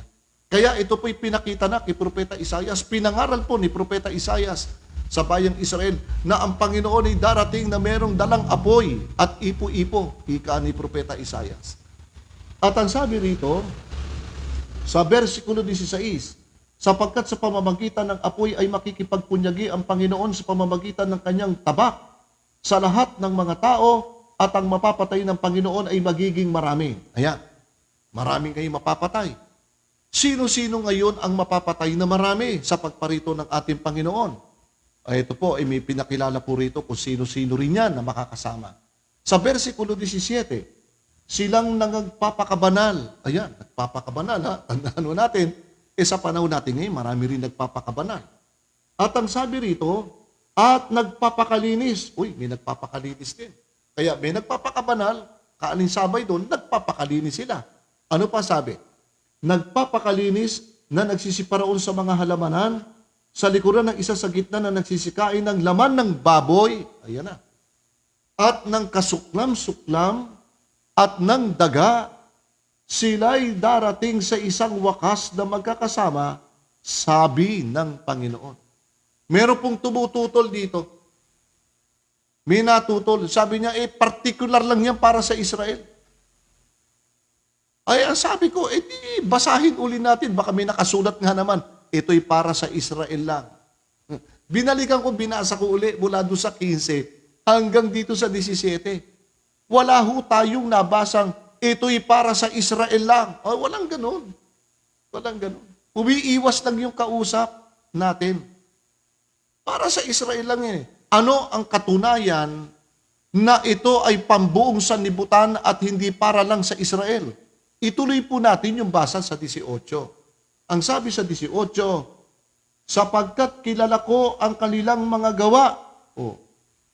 Sabi ng Panginoon, kilala ko kanilang mga gawa eh. Sino yung kilala ng Panginoon ang kanilang mga gawa? Sino ang tinutukoy ni Kristo ron ng ating Panginoon? Israel lang ba ito? Tuloy natin. At ang kanilang mga pag-iisip, ang panahon ay dumarating na aking pipisanin ng lahat ng bansa. Uy, lahat ng bansa. Yung Pilipinas po ba'y bansa? Yes. Bansang Pilipinas. Ayan. Kaya kasama tayo rito eh. Hindi lamang pala ito para sa Israel. Kasama po tayong mga Pilipino sapagkat ang Pilipinas ay kabilang sa mga bansa. Ano pa katibayan na kasama ang bansang Pilipinas? Ito sabi, sa 18 pa rin. At kanilang mga pag-iisip ang panahon dumarating, pipisanin ng lahat ng mga bansa at ang mga may iba't ibang wika. Dito lamang sa Pilipinas, ilang wika meron tayo? May Ilocano, may Bisaya, may Kapampangan, may Panggalatok. Ano pa yan? Merong Chabacano. Ay, name it all. Sabihin na natin lahat. Kaya kabilang ang bansang Pilipinas, ang Pilipinas ay bansang napakarami ring mga lingwahe dito. At bukod pa sa lingwahe ng ibang mga bansa. Kaya ang liwanag, ang sabi dito, na may iba't ibang wika at sila'y magsisiparaon at makikita ang aking kaluwalhatian. That's it, mga kaibigan. So, yan po ay ating pong natunghayan, mga kapatid, mga kaibigan, at sa ating pong pag-aaral sa munting oras na ito, ay naway tayo po ay nakinabang lahat sa ating pong pag-aaral. So, tayo po ay umabot na sa oras sa takdang tayo po ay magtatapos na, ilang minuto na lamang. At kung di ako nagkakamali, meron po tayong meron pa ho tayong prayer request. Prayer request tayo, direct, ano? Wala pang ano, no? Meron na yata, meron may nagsabi rito, answered prayer uli. At meron po ritong katanungan, no? Ito, lumabas, ano? Answered prayer uli, tatanong ko pa lang. Magtatanong pa lang daw si Brother Jason. So, mga kapatid, mga kaibigan, maraming salamat po na tayo po ay nagkasama sa loob ng isang oras mahigit. At ngayon po ay araw po ng Sabat. Bukas po ng umaga ay tayo po yung magpe-face to face, pero sa iba pong mga lugar nating church ay wala pa tayong face to face, ano? Dito po sa lugar na aking kinalalagyan, yung iba pong church dito sa Bandang Looban ay medyo bukas na rin. Nagpapasimula na po sila unti-unti magkaroon ng face to face na ating pagsamba sa araw po ng Sabado. At yung ibang church naman ay talagang fully open na. At lalo na po sa countryside natin, sa mga probinsya, ay meron na rin daw po silang face-to-face at fully open na sa lahat ng ating mga kapatid. Ganun pa man, mga kapatid at mga kaibigan, magpatuloy po tayong mag-ingat sa ating sanlibutan ngayon sapagkat patuloy pa rin na ang paglago pa rin ng COVID-19 ay kumakalat pa rin. Baging hindi lamang sa Pilipinas kundi sa buong sanlibutan. At sabi po mga kaibigan na nakakapanood po ng ating programa, kung meron po kayong mga kaibigan at kung meron kayong mga kamag-anak, na gusto nyong sharean, i-share po natin ang itong programang ito, no? Para makatulong din kahit konti at malaman po nila ang mga pabalita ng ating Panginoon na ang programang ito ay ang mga aral ng katotohanan na nagpapahayag ng katotohanan sa ayon po na susulat. At nais ko pong mag-commercial ng konti. Dati-dati, akin pong ini-invite kayo mga kapatid sa isang programa po namin ni kapatid na Benny Pelomeno, ang nasusulat ministry di Kamenong Legacy. Si kapatid na Benny ay anak po ni Kameno, ay meron po kaming programa na amin po pinangungunahan na ang nasusulat ministry. Ito po ay ginagawa po namin. Mapapanood din nyo sa Facebook tuwing Lunes po ng gabi at Miyerkules po ng gabi, at Biyernes po ng gabi. Gaya ngayon, Biyernes po ng gabi, no? Meron po mamaya sa ganap na alas 7:30 hanggang alas 9 po ng gabi. Napakaganda po ng aming mga talakayan ni kapatid na Benny, sapagkat kapag araw po ng Lunes, amin pong ini-entertain ang mga questions ng ating mga kapatid. At kapag Miyerkules naman, tumatalakay kami ng mga topic na mga request ng ating mga kapatid at mga kaibigan. At pagdating naman po araw na Biyernes naman, araw ng Biyernes, katulad ngayon, Biyernes po, ay tumatalakay po kami ng isang pagtatalakay na may kinalaman po sa paganism, belief, and Christianity. Mga paniniwalang pagano na ipinapasok sa loob ng Kristyanismo, ano-ano yung mga paganismong yan na ngayon po ay nakapasok sa loob ng Kristyanismo na siyang pinaniniwalaan ng maraming Kristyanismo. So yan po yung magandang mga pag-aaral. Katulad po mamaya, subaybayan niyo po kami ni kapatid na Benny Pelomino sa ganap na alas 7:30. Ngayong gabi, maya-mayang konti lamang 7:30 meron kami up to 9. Napakaganda po ng paksa na aming inihanda para po sa inyong mga manonood at makikinig. And of course, nais ko pasalamatan ng ating mga kapatid na walang sawang sumusubaybay. Narito po ang ilan. Prayer request ito, no? Meron tayong isang prayer request dito na ang sabi ito, sana maging successful yung anniversary ng Pangdel SDA Church. At ako po ang naatasang magsalita. Pakisama po si Pastor Alexander Atienzar sa panalangin na siya sana ang speaker dahilan sa may sakit po siya, ay isama po natin sa panalangin. Yes, Brother Jason, ay isasama po natin si Pastor Atienzar na meron pong karamdam. Pakilista na lang, direct. So narito po, nais kong batiin ang ating mga mahal na kaibigan at mga kapatid. And of course, unang-unang binabati ko po si kapatid na Eddie Sugitan na nasa Nueva Vizcaya ngayon. Napakalayo ninyo, kapatid na Eddie. Magandang gabi po at happy Sabbath po sa inyo lahat dyan, sa buong sambahayan ninyo, pagpalain po kayo ng Panginoon. At mula sa Isabela, si kapatid na Eddie, And of course, binabati ko rin po si Brother Danny Flores at ang kanyang mabuting may bahay, Sister Minnie Flores, na sa San Diego, California. Nanonood din po sa atin. At gayon din ang mga Pilipino community natin sa San Diego, California. Binabati po namin kayo ng advance Happy Sabbath. Biyernes sa atin, sa kanila, Huwebes. Pagsikat ng araw bukas, Biyernes naman sa kanila. Advance tayo ng one day.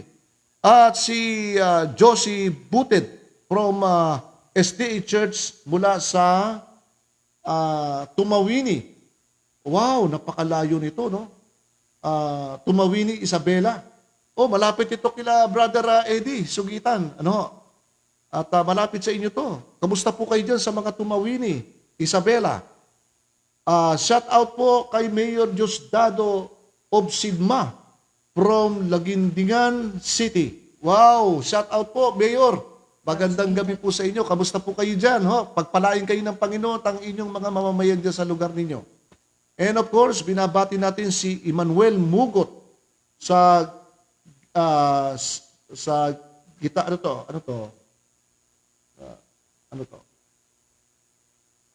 Mula sa Misamis Oriental. I see, Mayor Mugot, Emmanuel, magandang gabi po sa inyo. At kamusta po kayo lahat dyan, mga mamamayan natin sa Misamis Oriental. At naway kapayapaan ng Panginoon ng sumainyo at pagpalain po kayo ng ating Panginoon. At gayon din Paganduyan, Tanggaan Constancio. Wow, nako si Sister sa Panganduyan from Riyadh. Naku, napakalayo nito, sa Middle East. Sister, maraming salamat sa iyo. Pagpalain ka ng Panginoon dyan, at ang iyong sambahayan. And of course, si Sister Alfreda Alipa, paborite, thanks for sharing. God bless po. Salamat po sa inyo. Sister, ako po ito. Yung tinatanong niyo kanina. Medyo nagbago, nagkakaedad na tayo . Sister Uy, thank you for sharing din.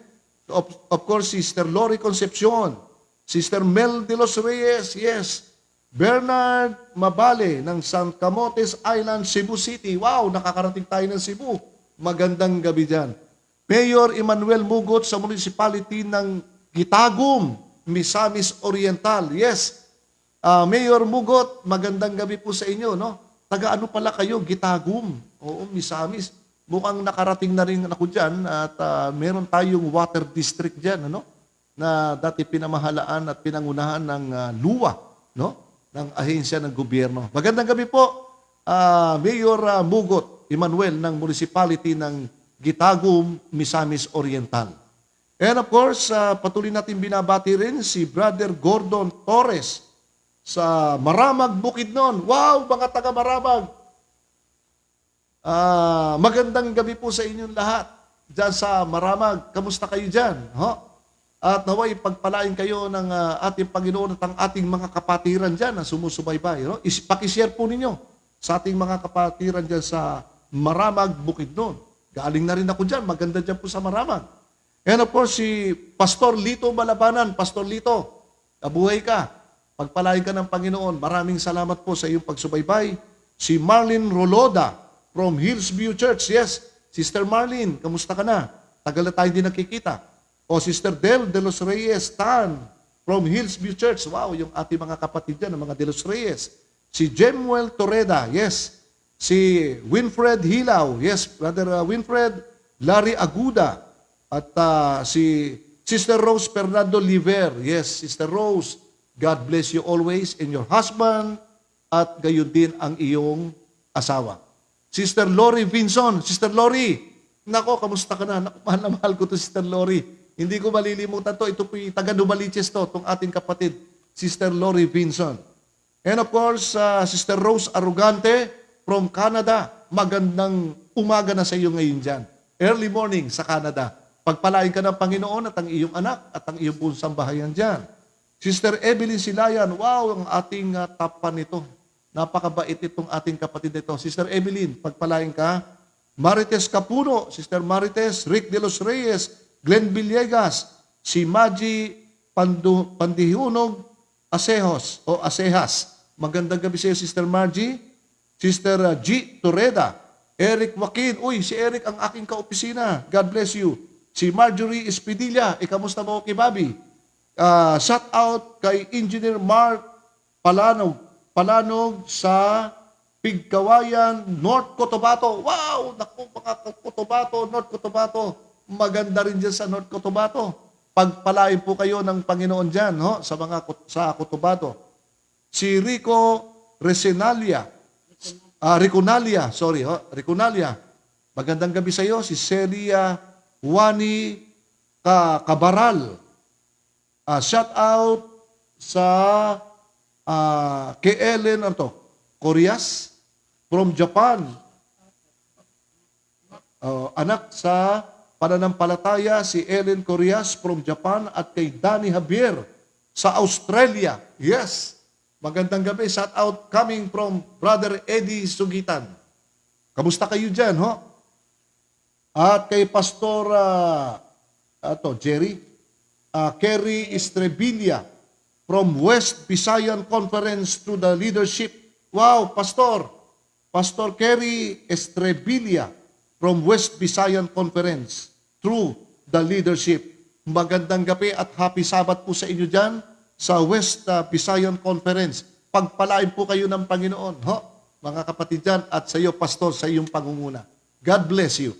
At of course, shout out din kay Ann Kamato mula sa Hong Kong. Wow, mga kapatid natin dyan sa Hong Kong. God bless you. Pagpalain kayo ng Panginoon. At gayon din kay Brother Jason Katungal na walang sawang nagsishare ng ating programa. Of course, naku, hindi ko malilimutan ito, Sister Nene.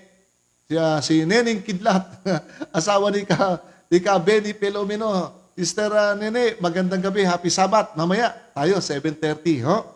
At of course, si Brother Albert Sugitan, Brother Eddie Sugitan. Maraming salamat po sa inyo lahat. Naku, Mga kapatid, huwag niyo ko iiwan. May 100 pa tayong babatiin na naman dito. Ang dami. Teka muna. Pagtsagaan niyo ako, ho? Pagtsagaan niyo ako. Of course, Sister Bioli Cabria. Naku, palaging huli ito si Sister Cabria. Si Jerry Corpus, Imelda Granado, Shirley Royo Ruga, Sister Ruga, kamusta ka na, ha? Pagaling ka maigi.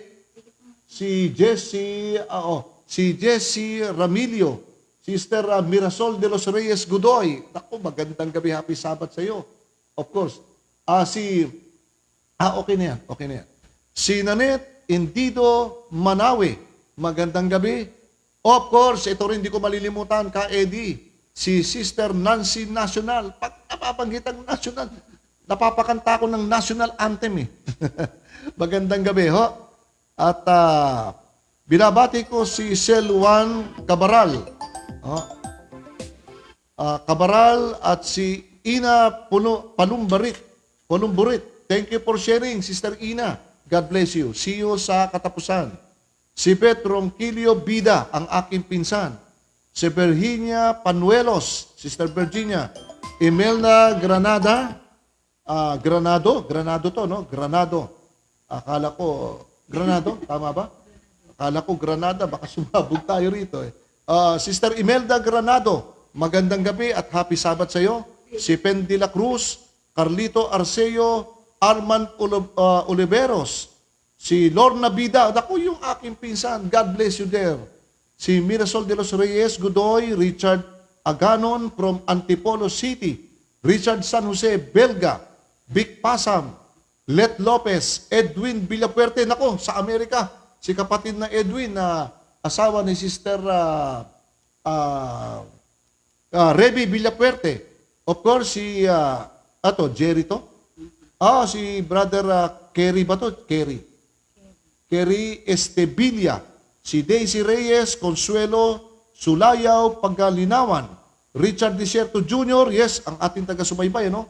Virginia Panuelos, CJ Minchero, Alfred Cabigon, Genia Escudero, James Op, kapatid na James, no? Ang ating exicom sa CLC, si kapatid na James Mandadero at Freddy Incognito.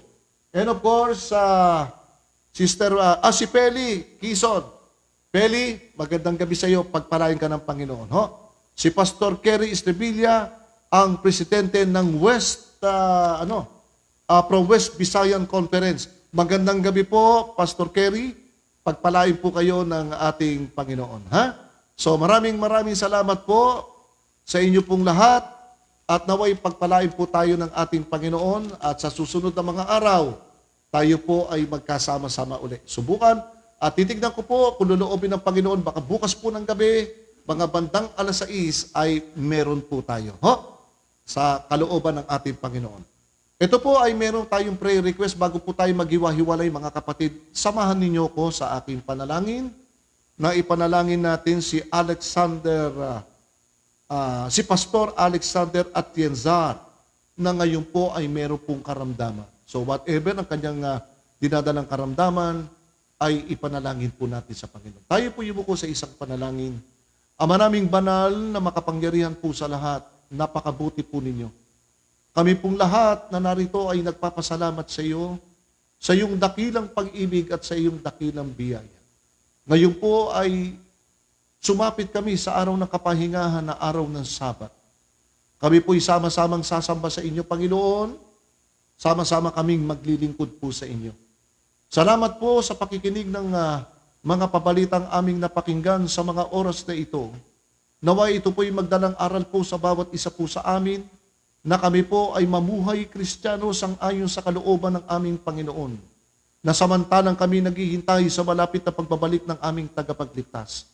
Panginoon, samantalang kami naglalakbay sa lupang ito na makasalanan, punong-puno kami ng hinanaing, mga karamdaman, mga suliranin sa buhay. Nagpapasalamat kami sapagkat meron kaming Diyos na hindi nagsasawang makinig sa aming mga hinanaing at aming mga panawangan at mga dalangin. Panginoon, tangi po namin idinadalangin sa iyo si Pastor Alexander Atienzar na ngayon po ay nasa banig po ng karamdaman. Ano man po, Panginoon, ang kanyang karamdaman ngayon, kayo po nakababatid, kayo po nakakaalam. Amin pong idinadalangin naway inyo po siyang dalawin at inyo pong hipuin ang inyong mapagpalang kamay. At dumating nawa ang oras na siya inyo pong ibangon sa banig ng karamdaman upang muli siyang makapiling ng mga kapatid sa iglesia at ang kanyang sambahayan na sama-sama silang maglilingkod po sa inyo. Salamat po ng marami sa inyo, Panginoon, at dinadalangin din namin si Brother Jason Katunggal na siyang mangunguna sa kanyang pagpapahayag ng kanyang pabalita bukas sa iglesyang pangungunahan. Naway samahan po nawa siya ng inyong banal na Espiritu Santo. Panginoon, sa aming pong pansamantalang paghihiwalay, idinadalangin po namin ang bawat sambahayan na aming kinakatawanan. Gabayan nawa kami ng inyong banal na Espiritu Santo upang sa lahat ng paraan ng aming buhay ay huwag kaming mawalay sa landas ng inyong katwiran. Ingatan nawa kami ng iyong mga anghel at ang kapayapaan nawa ang siyang sumaamin. Ang lahat ng ito'y dalangin po namin, Ama, at aming sinasampalatayan. Tinanggap na po namin, hindi bilang isang karapatan, kundi alang-alang po sa matamis na banal na pangalan ng aming tagapagligtas na aming Panginoong Hesus. Amen. Kapatid, maraming salamat po sa inyo. At si Badong Cruz, sumusubaybay din sa atin. Si Josie. Ako, ang ganda ng pangalan nito. Josie, magandang gabi sa iyo at happy Sabbath. Si Alia Postet, si Jerry Rafael at Mirna Mendoza, magandang gabi sa inyo at happy Sabbath. At mga kapatid, pagpalain po tayo ng ating Panginoon. See you tomorrow, God's will, at 6 o'clock in the evening. God bless us.